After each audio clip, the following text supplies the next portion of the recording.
Hello, this week's Sedra Toldos. The support of evil is something that should disturb all decent people. Short of conducting evil actions itself, the worst thing a human being can do is support evil and allow it to survive and even flourish. Without support, evil cannot exist in the world. Of course, evil doesn't only need support to exist, it also needs apathy. As author Jake Thorne expressed, apathy and evil, the two work hand in hand. They are the same, really. Evil wills it, apathy allows it. Evil hates the innocent and defenseless most of all. Apathy doesn't care as long as it's not personally inconvenienced. It is the horrific support and apathy towards evil that makes the righteous forefather Yitzchak's support of his evil son Esav so troubling in this week's Torah portion. Our early Torah scholars were troubled by Yitzchak's support of Esav, and they drew various narratives to explain how a man as righteous as Yitzchak could have supported a man as evil as Esav. Before delving into the explanations, it's prudent to review the verses that describe Yitzchak's support of Esav.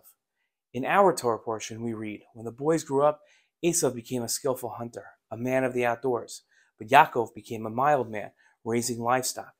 Yitzchak favored Esav because he had meat in his mouth, but Rivka favored Yaakov. Our scholars take various approaches to explain Yitzchak's support of Esav. In his commentary on this last pasuk, Seforno explained that when the pasuk says that Yitzchak favored Esav, it means that Yitzchak also loved Esav, not only Yaakov, even though Yitzchak must have been aware that Esav was far less perfect than Yaakov. Rivka, though, only loved Yaakov because she recognized the wickedness of Esav.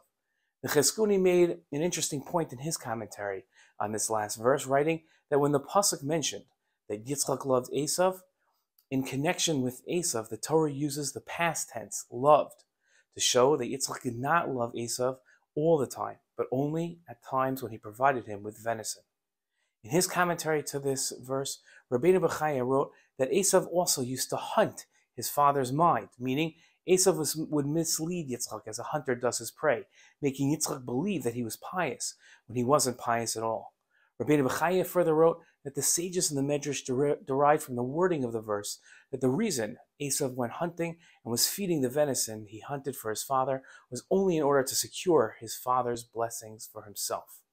In his commentary to this pasuk, Radak wrote that Yitzchak was aging and sitting at home most of the time.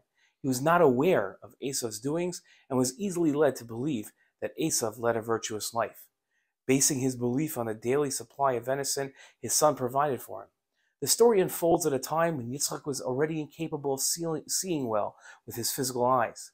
The story of the sale of the birthright, Radak wrote, is told primarily to illustrate the disdain which Esav looked upon spiritual values as a valuable acquisition, something guaranteeing a person life beyond death.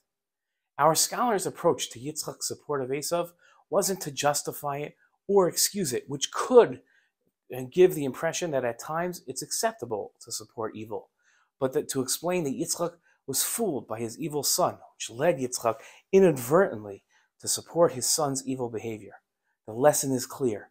Leaders have the responsibility to ascertain whether a person is truly righteous or merely gives that impression. Without that verification, even the most righteous leaders can end up supporting evil. And a powerful message for today's times as well. Shabbat Shalom.